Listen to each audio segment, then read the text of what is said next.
कर रहा हूं कि मेरी मुलाकात कल हुई है, क्योंकि हम लोग सारे जो मैंने मंत्रिमंडल ये मिलाया था सारा प्रतिनिधिमंडल 100 आदमियों का, उसके बाद मेरी कल सीएम साहब से बात हुई और आपकी जो भावना है वो मैंने सारी अवगत कराई।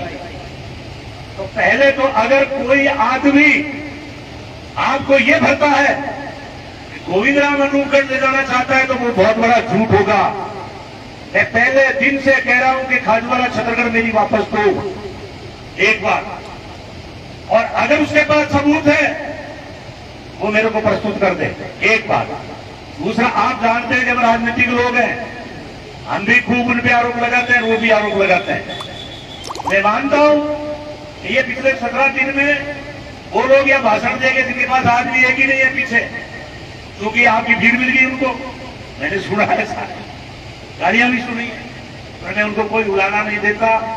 जिसमें जितना दिमाग होगा वो उतनी बात करेगा, ऐसी बात करेगा, जैसे संस्कार होंगे वो उतनी बात कर सकता है, उससे आगे बेचारे को नॉलेज नहीं है।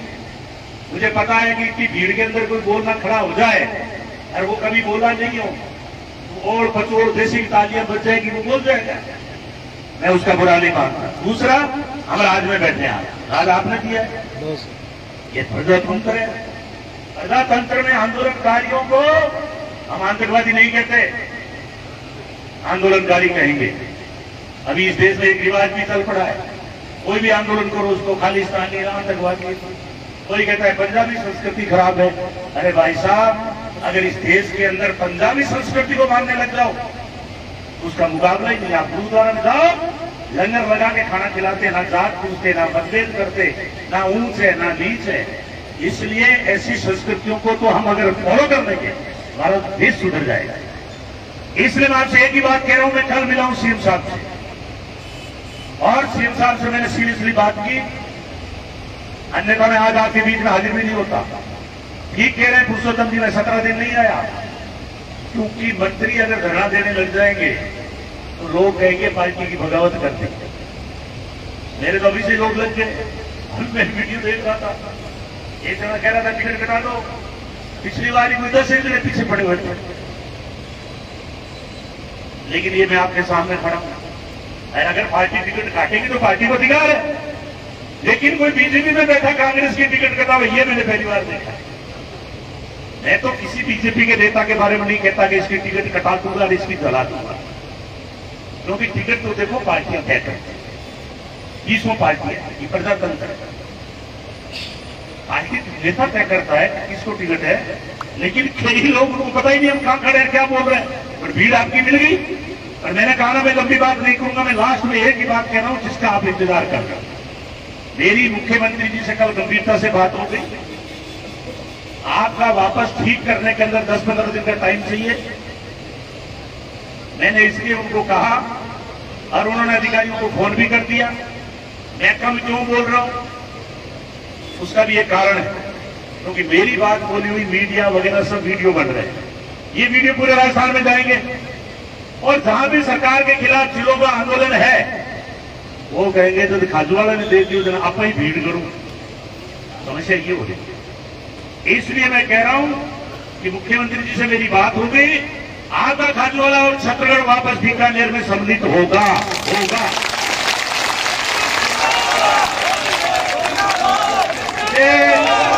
जो प्रतिनिधिमंडल आया था उन्होंने कहा कि 4 मंत्रियों को, हमारे भाई यही 8 कनाई के सरपंच है, कि 5-4 मंत्रियों को इकट्ठा कर लो। मैंने कहा नहीं, अगर नागौर में बात होती है तो मुख्यमंत्री नागौर के नेता से बात करेंगे, खाजूवाला की बात है तो मैं करूंगा, मुझे दूसरे मंत्री लाने की जरूरत नहीं है।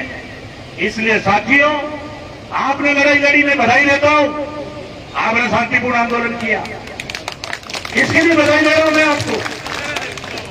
और मैं आपको इस बात की भी बधाई देता हूं कि मैंने खाजूवाला में 15 साल हो गए यहां लड़ते हुए आए हुए हारे हुए हूं, पर मैंने पहला आंदोलन देखा है जिसमें सब जाति और बिरादरी के लोग रहते हैं और शांतिपूर्ण चला रहे हैं। इनके जो नेता हैं उनको भी धन्यवाद देता हूं। लेकिन मैं आपसे एक ही बात कह रहा हूं साथियों, मैं जानता हूं चुनाव सर के ऊपर है, भाजपा के नेता जाएंगे कि साहब हमने आंदोलन करके वापस करवाया, तो मैं ज्यादा लंबी कहानी नहीं कहना चाहूंगा, वहां तो हम उनके स्टेज होंगे, हमारे भी स्टेज है, वो बोलेंगे हम जवाब देंगे, तो लंबी कहानियां चलती रहेंगी। मैं आपसे एक ही बात कह रहा हूं कि ये मुख्यमंत्री जी को धन्यवाद दो आप, कि जो छोटी मोटी त्रुटि हुई उसका सुधार करके आपको वापस बीकानेर जिले में रखने की बात हो गई।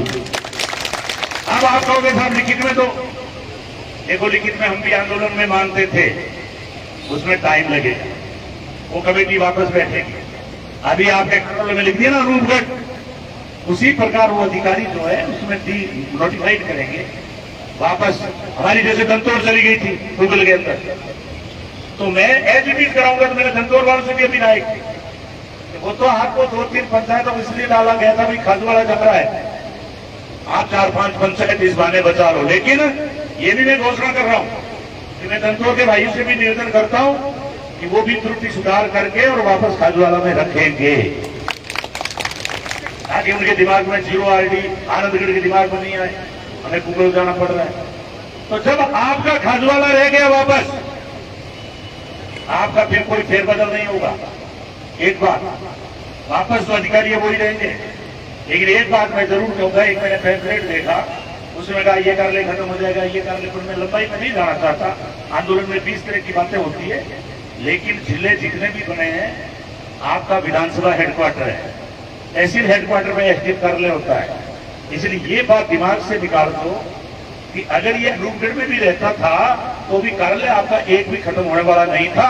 लेकिन मैं ये सिर्फ आपको एक भरोसा दिलाने के लिए कह रहा हूं, लेकिन अब अपनी कहानी जो है वो सारी बदल गई, और मैं सार्वजनिक रूप से घोषणा कर रहा हूं कि हम आपको वापस दोनों तहसीलों को मिलाएंगे। और आपने लड़ाई लड़ ली, लड़ाई का एक सीमा होती है, आपने भूख हड़ताल करी है, अनशन किया है, अंतिम पड़ाव होता है अनशन का, क्योंकि भूखा आदमी 2 दिन 3 दिन 4 दिन रह सकता है, लंबा नहीं रह सकता। हम जब आंदोलन करते थे, पहले धरने पे बैठते थे, फिर कर्मी भूख हड़ताल करते थे, फिर अनशन करते थे। अनशन का मतलब है कि भाई 4 दिन वो बीमार हो जाएगा, फिर भर्ती करना पड़ेगा, दूसरों को बिठाना पड़ेगा। तो मैं आपसे आंदोलनकारियों से भी निवेदन कर रहा हूं कि आपने अपनी लड़ाई लड़ ली, आप विजय प्राप्त कर चुके हो, आपका खाजवाड़ा छत्तीसगढ़ रह जाएगा। अब जो नोटिफिकेशन में टाइम लगेगा, मुझे आज 11 बजे उनसे मीटिंग करनी थी अधिकारियों से, सीएम साहब ने जिनको सौंपा है, लेकिन मैं पहले आपके बीच आया।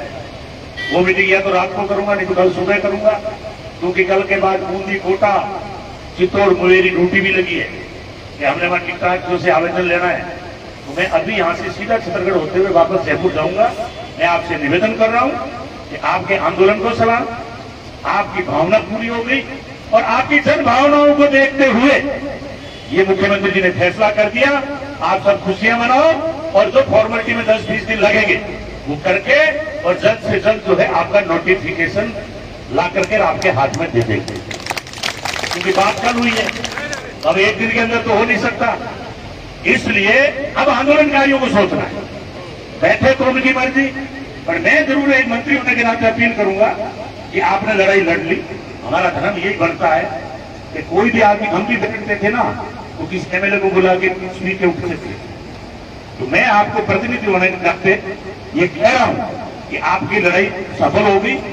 आप जाके अपना दूसरा काम करो, और यदि नहीं करना चाहते हो, बैठना चाहते हो, तो देखिए प्रजातंत्र में सब कुछ होता है, कोई किसी पर दबाव नहीं बना सकता, क्योंकि हमारे कई तरह के लोग फिरेंगे, कई अंदर से भी घूमेंगे। कल तक तो कह रहे थे, उन्होंने सोचा जिला रूपगढ़ बन गया, गोविंदराम का इलाज हो गया, क्योंकि कई इलाज करनी भी हुए, घर खाइए कार सेवा, आगे रहे कार सेवा मिलेगा, मुझे बजट ठीक आएगा।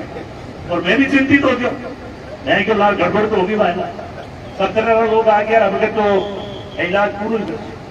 लेकिन मैं धन्यवाद देता हूं मुख्यमंत्री जी को कि मेरी बात का पूरा उन्होंने महत्व किया, मैंने आपकी कहानी बताई, आज हम सफल है। मुझे यही कहना था, मैंने अपनी बात कह दी। अब आपको जैसा उचित लगे, और जो खोखे वाले हैं, मैंने उसी दिन कह दिया था कि इनको अच्छी जगह लगे वहां बिठा दो। मैंने पुरुषोत्तम जी को कहा, मोहन जी को भी कहा, तो अभी मैं 10 मिनट कार्यालय में बैठूंगा, आप आ जाओ। उनको भी मेरी इच्छा है कि वो मजदूर वर्ग के लोग हैं, उनको भी कहीं ना कहीं जगह मिले बैठने के लिए, ताकि वो अपना रोजगार कर सके। मैंने 2-3 जगह की थी, लेकिन वो पीडब्ल्यूडी का पट्टा निकल गया, पीडब्ल्यूडी ने विरोध कर दिया। उसके अलावा ये अच्छी तरह बता दे, मैं ईओ को कह के, मेरी इच्छा नहीं है कि कोई आदमी जो है इस तरह से परेशान होकर के रोटी को बता दो। ये जरूर है कि रोडें खुली रहेगी तो आपका ट्रैक्टर है, ट्रॉली है, आराम से आना जाना, रोडों पे बैठे रहोगे कभी ना कभी कोई ना कोई फिर डिस्टर्ब कर देगा। आप ऐसी जगह दिखाओ ताकि हम तो 4 बीघा एक बस अड्डे के पास देख रहे हैं, क्योंकि हमारी नगर पालिका अभी पैदा हुई, आपको भी पता है, 7 रोडें बन गई, आपकी ट्रैक्टर आ गया, जेसीबी आ गई, घर घर से आपका कचरा संकलन हो रहा है। मेरी तरफ से मैं कमी नहीं रखूंगा, नहरें सारी मरम्मत हो रही है 500 करोड़ रुपए में, 600 करोड़ गांव-गांव में टंकी बन रही है, घर घर पानी पहुंचा रहे हैं। लेकिन मैं आज ये लंबी बात नहीं कहूंगा, मैं आपको एक ही बात कहने के लिए आया हूं कि आप लोग, आपकी लड़ाई सफल होगी, आप अपने अपने घर जाएं और फिर अगर आंदोलनकारियों को तय करना है कि लड़ना है, बैठना है कि क्या करना है, वो उनके ऊपर है। मैं उनसे कोई बहस नहीं करूंगा इस बारे में, क्योंकि हर आदमी स्वतंत्र है। आप सब पधारे, मेरी शांतिपूर्ण बात सुनी, आपको बहुत बहुत धन्यवाद। जय हिंद, जय भारत।